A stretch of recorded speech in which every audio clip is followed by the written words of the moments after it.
A Caerte e Lide apresentam Cresce SC, o podcast de comunicação para o desenvolvimento de marcas e lideranças.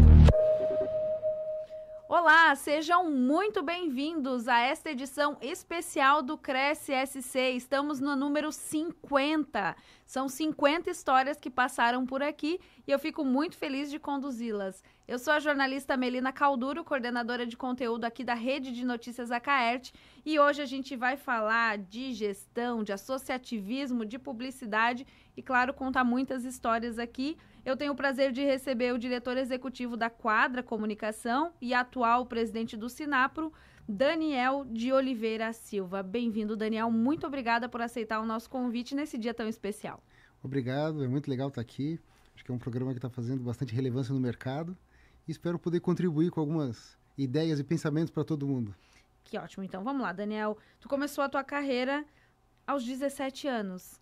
E ao longo desses mais de 30 anos, acumulou experiência em branding, em trade, em endomarketing, comunicação pública, empreendedor também. Mas conta um pouquinho pra gente como é que foi esse teu início, né? Dos 17 anos, e tem uma curiosidade, tu és formado em Direito. Conta pra gente como é que foi essa tua trajetória.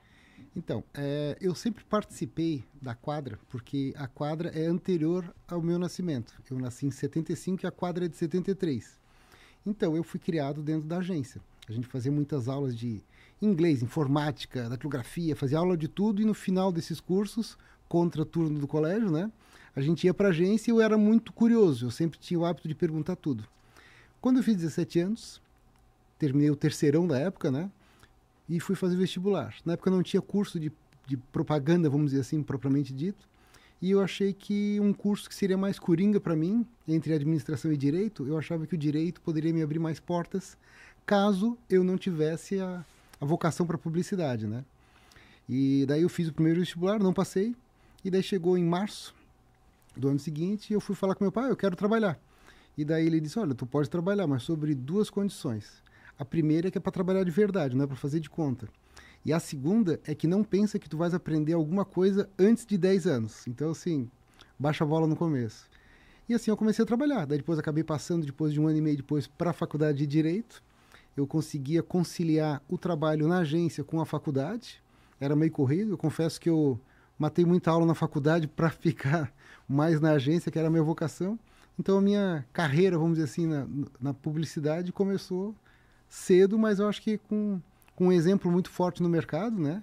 Que a Quadra sempre foi referência, e o meu pai também me ensinou muito do que eu sei, não só do ponto de vista, vamos chamar assim, técnico, mas também do ponto de vista moral, de como conduzir eticamente, às vezes, as coisas, né? E como é que era essas duas personas, né? Porque na publicidade a gente trabalha com criatividade, trabalha com outra visão, e o direito que é formal, regras, leitura, como é que tu conseguia conciliar esses dois Daniéis? Eu acho que o direito ele tem uma particularidade que tem a ver com propaganda. Por quê? Porque a propaganda tu acaba lidando com vários negócios. E o direito, para quem realmente exerce a advocacia, ele tem muito de tu conhecer dos negócios dos clientes para te conseguir fazer as melhores defesas, estratégias. Tu tens que compreender do negócio do cliente para poder, da causa, vamos dizer assim, que tu vais advogar ou ser juiz, tudo. E isso, para mim, era uma área de intersecção. Só que eu achava também que o direito, ele era muito rico, porque tudo que tu vai ser empresário, tu tens que ter uma certa noção legal. Tu tens que saber ler um contrato, tu tens que ter uma noção jurídica, tu tens que ter uma noção da consequência daquilo que está escrito e interpretar. Então eu acho que isso para todo mundo, eu sei que muita gente faz administração, mas eu acho que o direito, ele tem esse quê a mais. Eu sei que a administração vai para uma linha, vou chamar uma linha de forma simples, mas mais de contabilidade, de formalidade nesse sentido, que o direito vai para uma outra que eu acho que é muito mais coringa, vamos dizer assim, né?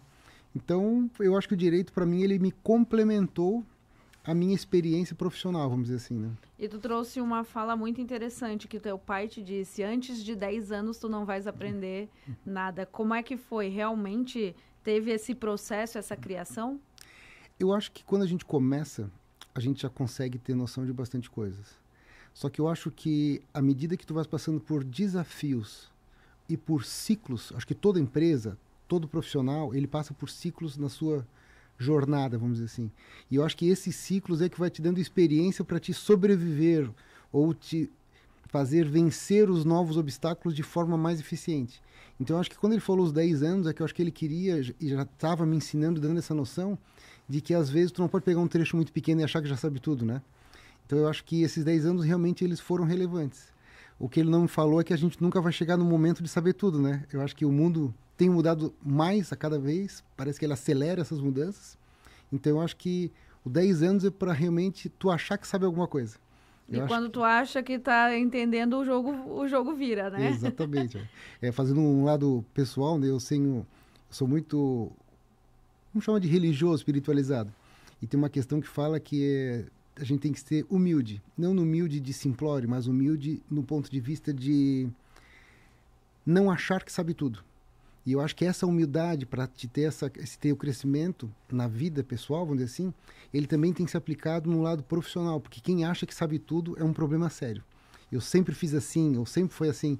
É uma questão que a pessoa tem que refletir, porque o jogo muda e a pessoa que não é humilde, ela não está apta a fazer essas mudanças. Então, eu acho que é onde a gente vê grandes empresas ou grandes, como é que eu vou dizer assim, empresários que às vezes somem, vamos dizer assim, né?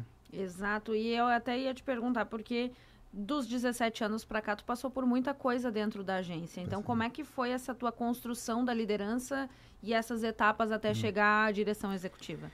Eu comecei na agência como produtor gráfico. Na época tinha o produtor gráfico de rádio, também de TV, né? Então, o que eu aprendi? Lidar com as gráficas. Na época tinha uma coisa chamada fotolito, né? Todo mundo que sabe o que é um fotolito hoje em dia. Ninguém hoje em dia tem noção do que era. Eu participei não como trabalhando na agência, mas naqueles momentos que eu te falei que eu ia, sem estar trabalhando ainda mais jovem, eu vi o que era montar uma arte numa letra 7. Eu participei de montar, eles fazendo uma arte num aerógrafo, é como fazia os layouts na época. Na quadra tinha um mini laboratório preto e branco para fazer os codalites, para botar as artes finais.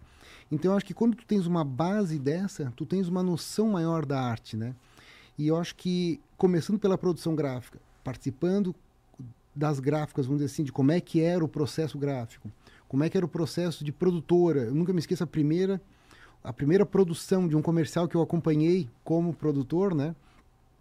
É muito interessante tu olhar todo um bastidor, que quem olha a obra pronta não tem noção em certas decisões que são feitas antes e que essas decisões podem separar, vamos dizer assim, aquilo que ficou bem feito e aquilo que ficou normal, não vou nem falar mal feito, né?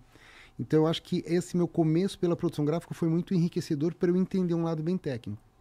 Aí depois eu passei um pouco para uma espécie de coordenação tráfego, que hoje em dia é uma peça que está um pouco em desuso, vamos dizer assim, nas agências, né? Hoje em dia tem muita automação, tem muito software, né? Eu me lembro que quando eu entrei na agência, a gente comprou um primeiro computador 386. Então, e pior é que ele não foi nem para criação, ele foi para administrativo financeiro. Então, não tinha computador na época na criação. Saindo da produção gráfica, passei por essa coordenação tráfego. Depois eu comecei a acompanhar alguns atendimentos em algumas contas. E daí eu fiz a migração aos poucos para o atendimento. Mas depois do atendimento, o que eu notei, né? Que o atendimento também é um universo gigantesco e é onde tu realmente começas a aprender. Então, eu entendo que eu tive não vou chamar de uma deficiência, mas eu nunca trabalhei em outro lugar. Então, como é que eu fazia para aprender outras realidades? Nessa minha jornada, em cada departamento que eu ia passando e tu interage com mais pessoas, seja de uma área ou seja de outra, eu ia perguntando para as pessoas que trabalhavam na agência como é que era na outra agência que tinhas passado, como é que era na outra experiência. Então, eu ia literalmente arrancando casquinhas das pessoas para saber como é que eram em outros lugares. Porque quando tu tens uma experiência única, né, tu tens dificuldade de ver outras realidades, né?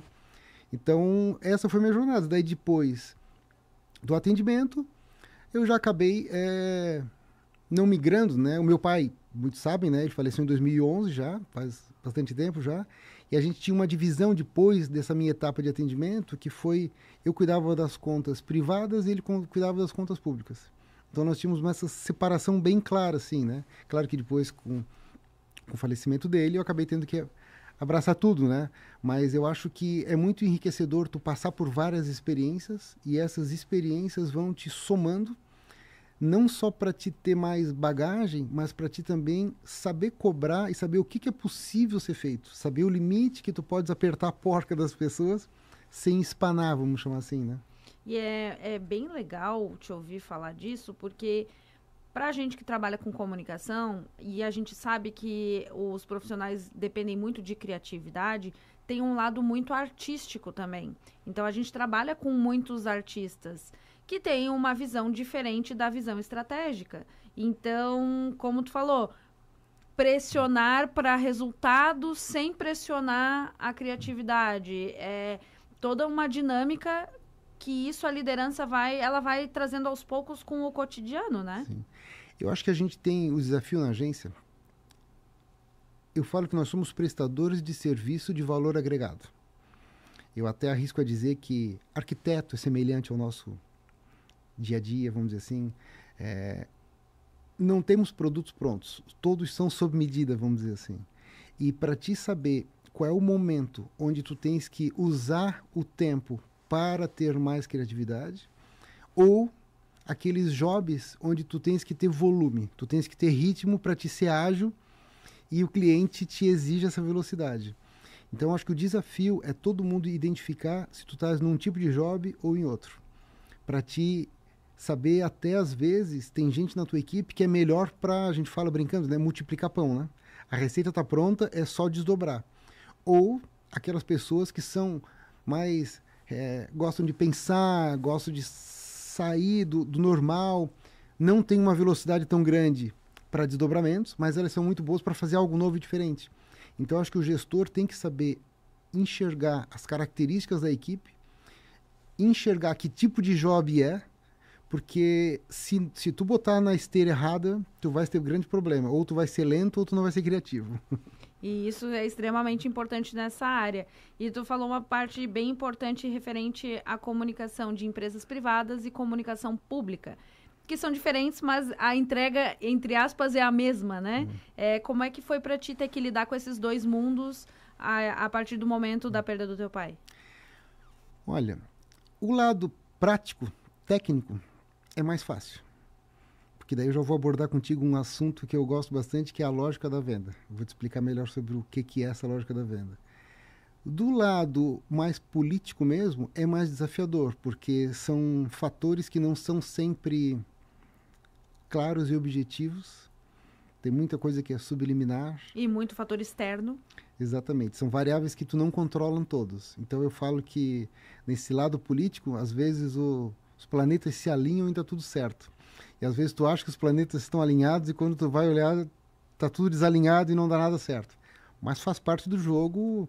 Então, assim, 17 anos, eu estou com 50 anos agora, então eu já passei de 3 décadas no negócio. Eu já passei por várias experiências e a gente sabe que realmente o jogo muda, tu tens que ter resiliência, tu tens que saber que as coisas não vão ser sempre do jeito que elas estão. Nem no ritmo que tu queres. Exatamente. Então, eu acho que o número de anos vai nos somando para isso, né? Mas voltando no assunto da lógica da venda, por que eu falei que eu acho que algumas coisas são semelhantes? Eu gosto de usar esse termo que, para mim, hoje muita gente fala que é a jornada do consumidor. E quando fala jornada do consumidor, para mim ele não é tão amplo quanto a lógica da venda. A lógica da venda é quando tu identifica a jornada como um todo. Nós temos um cliente há muito tempo na casa, que é cliente nosso há mais de 25 anos, que é a TIG Tubos Conexões. Então a TIG vai lançar um produto novo.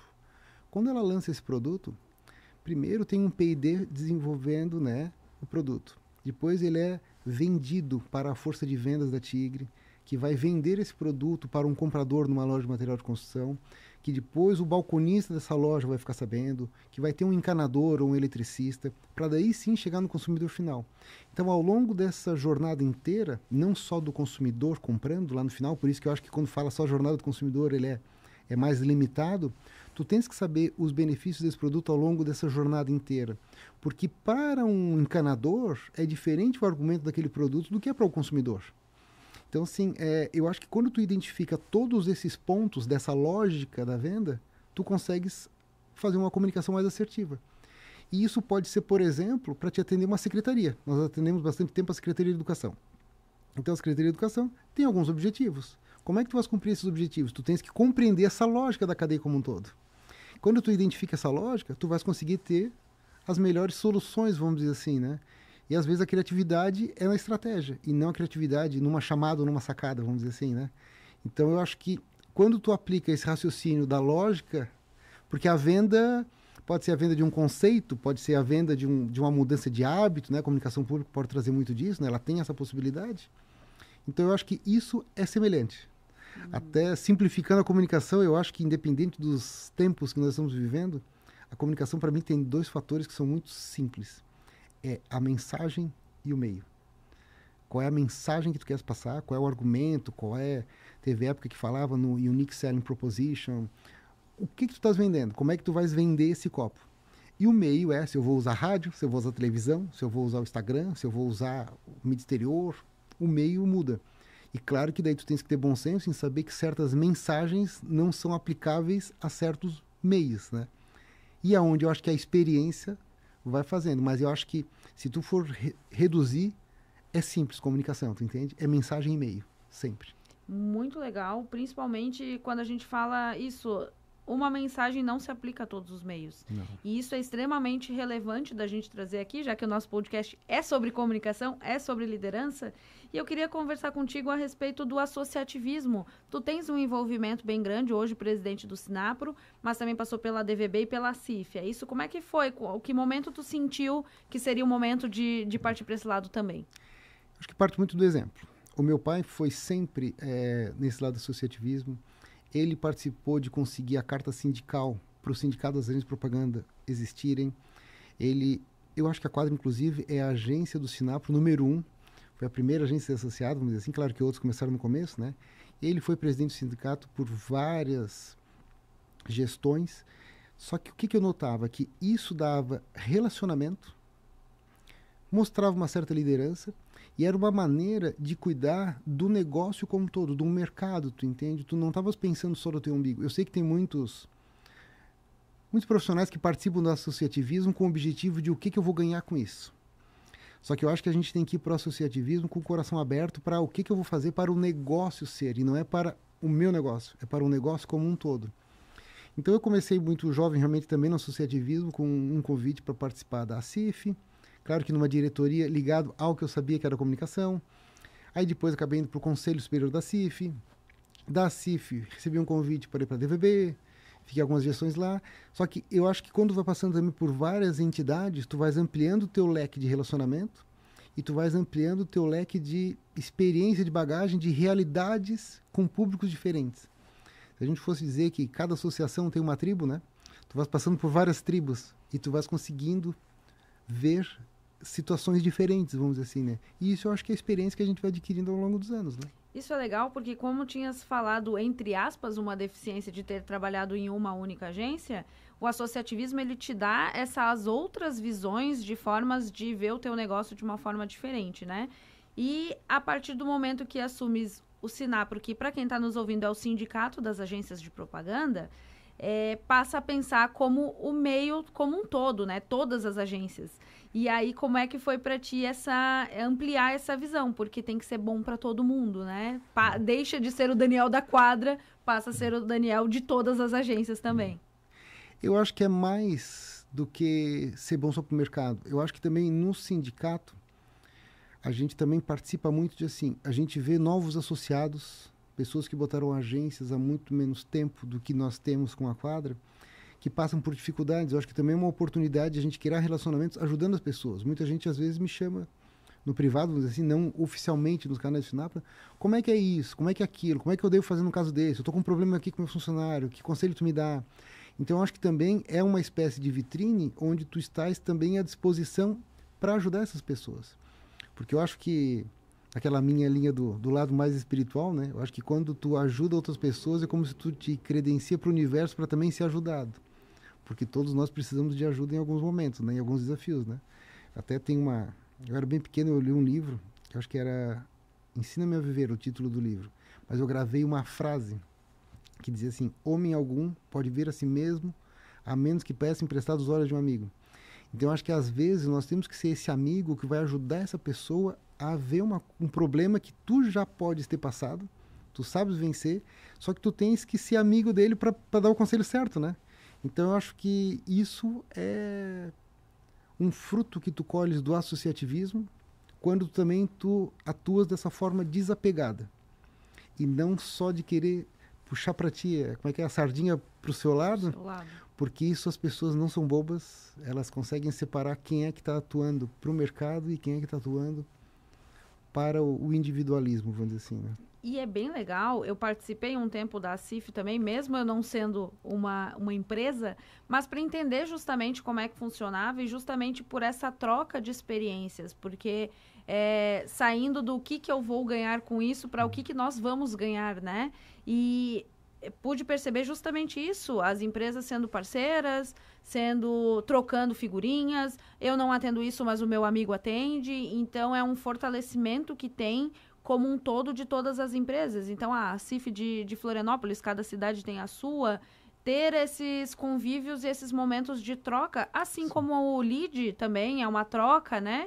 Então, isso tudo é muito importante para os empresários. E o associativismo também ajuda essa formação da liderança. Então, como é que foi para ti ver o Daniel de 17 anos, que não se imaginava líder, mas em transformação, e o Daniel de hoje? Eu acho que essa jornada, essa reflexão de olhar para trás, ela realmente faz com que às vezes a gente lembre de algumas pessoas. E por incrível que pareça, também tem na nossa jornada sempre pessoas que são mais desafiadoras, que nos cobram, que nos perseguem, que parece que, como é que o pessoal fala, que o santo não bate.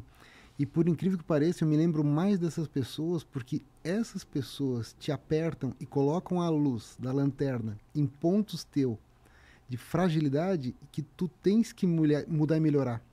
Então, eu sou grato a todas essas situações, inclusive essas que a gente não gosta de passar. Porque eu acho que essas são as que realmente te deixam mais fortes, né? Exato. E até, como a gente estava falando do meio, eu acho que é importante o fortalecimento dos meios, porque o teu concorrente sendo bom, tu é melhor ainda, né? Tu se força a ser melhor e esse tipo de situação é a mesma coisa. Às vezes tem aquele funcionário que é um pouquinho mais rígido, que não aceita tão bem, mas que te desafia a sair da zona de conforto para ter uma solução, né? São todas pessoas, né? E cada um tem uma característica, né? Eu até aprendi uma vez que diz que realmente a gente tem que chamar de característica. Porque diz que a característica, dependendo do contexto, ela é boa ou ela é ruim. Então vamos supor o seguinte, uma pessoa que é inquieta, é uma característica. Numa missa, essa característica não pode ser boa, porque ela pode ter que estar quieta e aquela característica é ruim. Agora, se tu tá no circo, estoura a jaula do leão, essa característica agitada dela, ela pode ser a primeira a sair correndo, vamos dizer assim, né? Pegando um exemplo bem simplório aqui, né? Então, eu acho que quando tu começas a observar as características das pessoas, tu sabe aquilo que tu pode falar, tu sabes quando a pessoa tá pronta para escutar o que tu achas que tu vais contribuir, tu sabes quando é que tu tens que esperar ela pedir, porque senão ela pode achar que estás invadindo o espaço dela, ou ela não está pronta para escutar aquela deficiência. Então, realmente, eu acho que no associativismo, por mais que seja desafiador e às vezes cria algumas situações ruins, tu aprende muito mais. Acho que a gente ganha muito mais do que a gente acaba doando. Eu acho que a soma é muito positiva, mesmo sem precisar ser individualista. Muito legal essa tua pontuação de características, que isso é um ponto forte da liderança. Entender de pessoas, às vezes tu nem precisa ser o expert da área que ela atua, mas tu entender como o teu colaborador ele vai lidar com a forma, tu acerta muito mais do que tu ser o expert da área que ele está atuando, né? Sim. É que eu acho que essa questão de saber botar a pessoa certa no momento certo, até saber, por exemplo, eu na agência sou copiado em todos os e-mails e gosto de estar nos grupos de WhatsApp com os clientes. Por quê? Até o jeito com que o atendimento está falando com o cliente, tu vê o tom da conversa. Tá com alguma coisa, tá com alguma rusga ali que precisa ser melhorada, tá com a razão, não tá com a razão, como é que ele pode proceder, como é que vai lapidando. Eu acho que também todo empresário, todo líder, não vou falar só empresário, ele tem uma obrigação de ir, não é qualificando a equipe, mas também explicando como é que ela pode melhorar pessoalmente nesses relacionamentos. Não é só técnico, né? Hoje em dia o pessoal fala muito dos soft skills e dos hard skills, né? Eu acho que o hard skill é muito mais fácil de ser treinado hoje em dia, e hoje em dia qualquer coisa que tu digitar no YouTube, tu vais aprender o hard skills. Os soft skills eu acho que são muito mais desafiadores de serem conquistados. E eu também não tenho aquela crença que nasceu assim vai ser sempre assim. Eu acho que as pessoas vão mudando. Só que tem pessoas que mudam de um jeito mais fácil e tem pessoas que precisam levar mais umas lambadas para poder aprender, né? essas mudanças que às vezes são necessárias, né? Exato. Daniel, a gente está chegando ao final do nosso podcast e eu sempre peço para o nosso convidado deixar um conselho, uma frase, uma mensagem, aquilo que desejar falar para os nossos ouvintes, empresários ou não, que estão nos acompanhando. Então, fica à vontade para trazer a tua mensagem para os nossos ouvintes. Olha, a mensagem que eu dou para todo mundo é: não se acomodem. Não vão achar que está tudo resolvido, porque quem começa a se acomodar é o começo do fim, vamos dizer assim. Eu, uma vez conversando com um político, e falei para ele, às vezes eu não quero muito espaço, para mim o espaço da mão. Ele olhou para mim bem sério e falou assim: cuidado, porque ou tu está avançando ou tu está recuando, tu nunca vais conseguir estabilidade na vida. Então, assim, se o teu objetivo é avançar, não se acomode, porque a gente não vai conseguir estabilidade. E até fecho com uma reflexão, né, que diz que o batimento cardíaco ele tem os altos e baixos quando tu olha no monitor. Isso é viver. Quando ele está estável, é a morte. Então, assim, nós não vamos conseguir ter estabilidade. Eu acho que todo mundo tem que entender que os desafios estão aí para serem vencidos e serem fontes de aprendizado. E, se alguém precisar, estou sempre à disposição também para conseguir contribuir de alguma forma, se for possível. Daniel, muitíssimo obrigada pela tua presença aqui no nosso Cresce de número 50. E eu quero agradecer a vocês que nos acompanharam nesta edição e em todas as outras. E na semana que vem eu volto com mais histórias aqui no Cresce. Este foi o Cresce SC, uma parceria entre a Caerte e o LIDE.